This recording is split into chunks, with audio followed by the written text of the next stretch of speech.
Cara, com uma empresa do tamanho das Casas Bahia, conhecida no Brasil inteiro e que vende bilhões de reais, consegue entrar com um pedido de recuperação judicial. Vem comigo nesse vídeo que a gente vai conversar sobre isso. E você deve estar pensando assim: Luiz, se a empresa vende tanto, se ela vende bilhões, como que tá faltando dinheiro?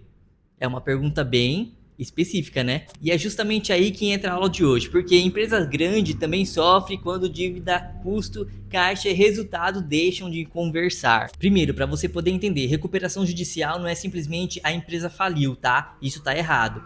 Em agosto de 2026, o Grupo Casas Bahia entrou com um pedido de recuperação judicial envolvendo aproximadamente 17,3 bilhões em dívidas sujeitos ao processo. É muito dinheiro, né, gente? O importante é entender o problema. A empresa tem uma operação enorme para manter e, ao mesmo tempo, um volume gigantesco de compromissos financeiros. E recuperação judicial não significa simplesmente fechar as portas amanhã, tá? A ideia é criar um ambiente para reorganizar as dívidas, negociar com credores e tentar manter a empresa funcionando. Agora vem uma pergunta muito importante que interessa pra gente, tá? Como uma empresa nesse porte consegue chegar nessa situação? Por quê? Vender muito não significa ter dinheiro sobrando, tá?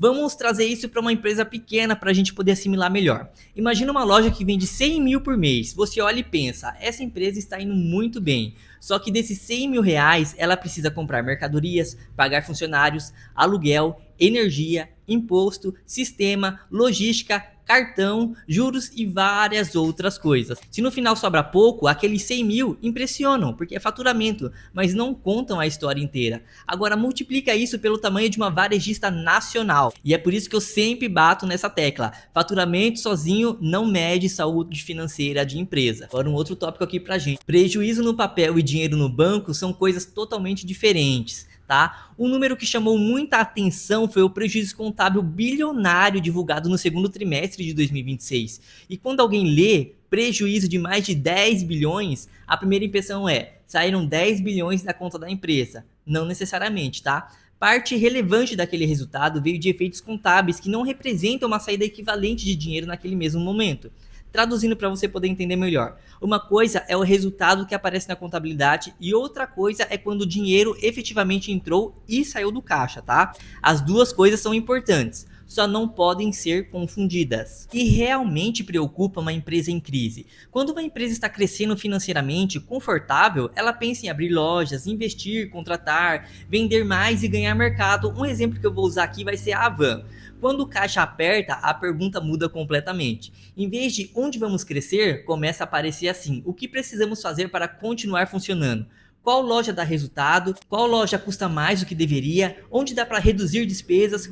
Qual investimento pode esperar e o que precisa ser renegociado? Isso é gestão na prática e você pode usar isso também no seu dia a dia. E nem sempre gestão é tomar decisão bonita, tá? Às vezes é escolher o que precisa ser cortado para proteger o restante da empresa. E agora você pode até me perguntar assim: mas Luiz, se vende, por que tá faltando caixa?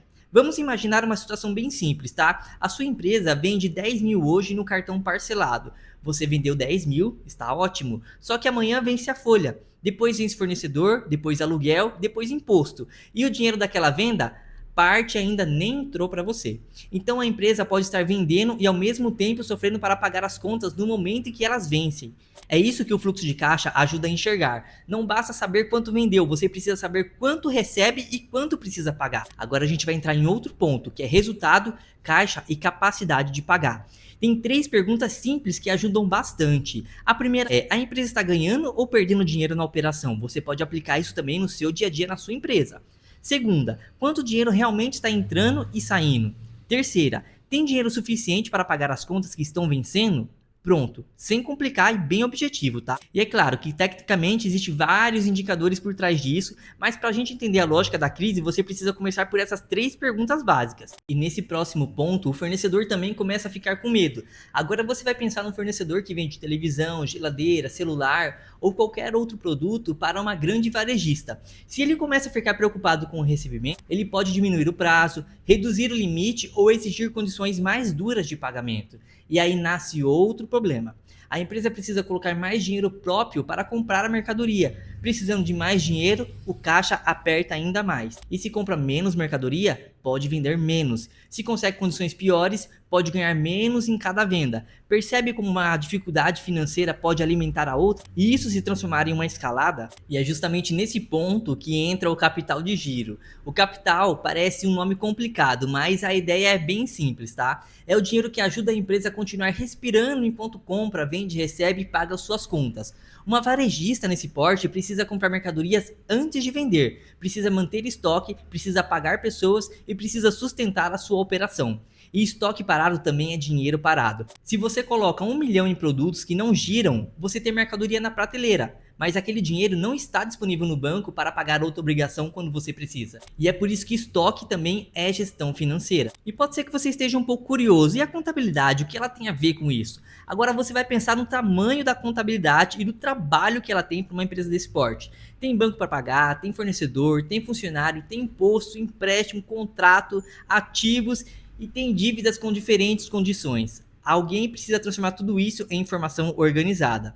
E quanto a empresa deve, para quem, quando vence, o que mudou depois de uma negociação, qual foi o impacto no resultado, como está esse patrimônio? É aqui que você percebe que a contabilidade não é simplesmente emitir guia de imposto. A contabilidade é uma das principais fontes de informações para a administração entender o tamanho do problema e acompanhar se as decisões estão funcionando corretamente. Uma empresa pode ter muitos bens e ainda assim ter problemas de caixa. Outra confusão comum é pensar, mas uma empresa desse tamanho tem lojas, estoque, marca, contas a receber e vários bens. Sim, só que ter patrimônios não significa necessariamente ter dinheiro disponível hoje. Você pode ter 100 mil em estoque e apenas 5 mil reais no banco. Se amanhã vence uma conta de 20 mil, o estoque não vira dinheiro instantaneamente, só porque você precisa pagar um boleto. É por isso que patrimônio e caixa são coisas totalmente diferentes. E agora você pode até me perguntar, recuperação judicial resolve tudo? E a resposta é não. A recuperação judicial pode dar espaço para reorganizar dívidas e negociar, mas ela não transforma automaticamente uma operação ruim em uma operação saudável. Se a empresa continuar gastando mais do que consegue sustentar, vendendo com margem ruim ou sem gerar caixa suficiente,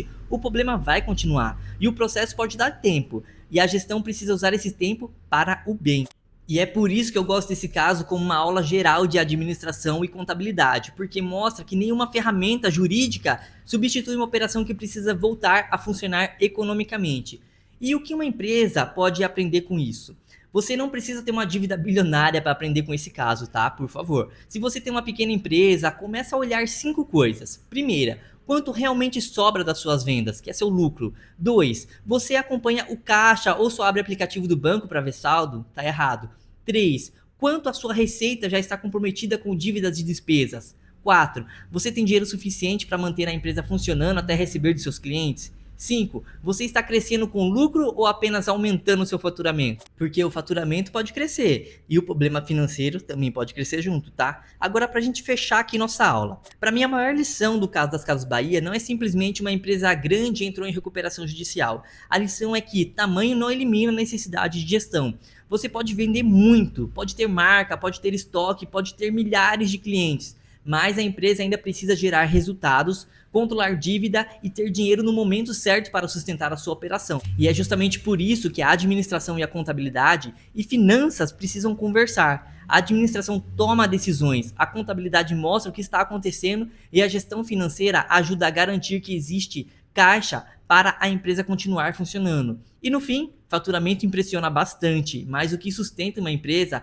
é resultado, caixa e gestão. Então, se você gostou desse formato de vídeo, deixa o seu like, comenta aqui para mim e seja muito bem-vindo ao mundo da gestão. Eu sou o Luiz Bergamo, até o próximo vídeo, valeu, tchau!